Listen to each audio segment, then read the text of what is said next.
कामयाबी। एक गुरु अपने शिष्य के अत्यधिक विकास से बहुत ही खुश थे।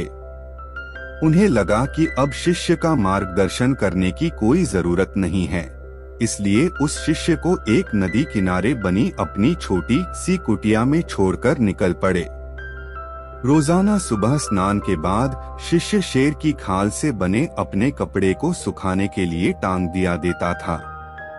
यही एकमात्र वस्तु थी जो उसके पास थी। एक दिन चूहों ने उस शेर की खाल को कुतर डाला। यह देखकर शिष्य बहुत ही उदास हो गया।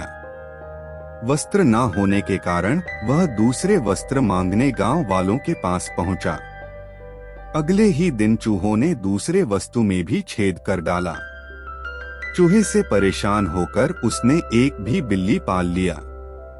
अब उसे समस्या चूहों से तो नहीं थी, लेकिन बिल्ली उसके लिए परेशानी का सबब बन गई।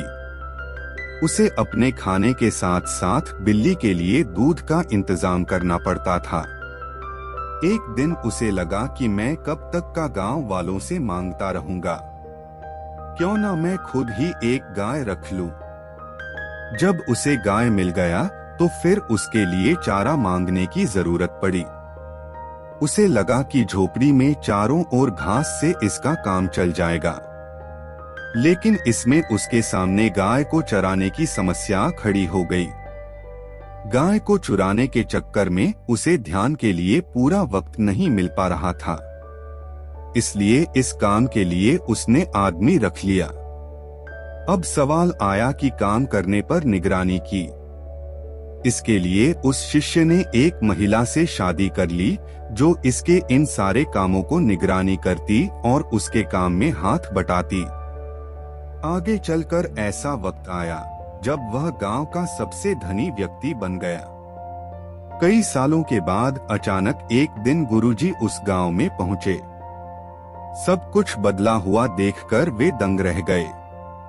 उन्होंने देखा कि जहां कभी कुटिया हुआ करती थी, वहां आज एक आलीशान इमारत खड़ी है। उन्होंने एक नौकर से पूछा, क्या यह वही जगह नहीं है जहां कभी मेरा एक शिष्य रहा करता था?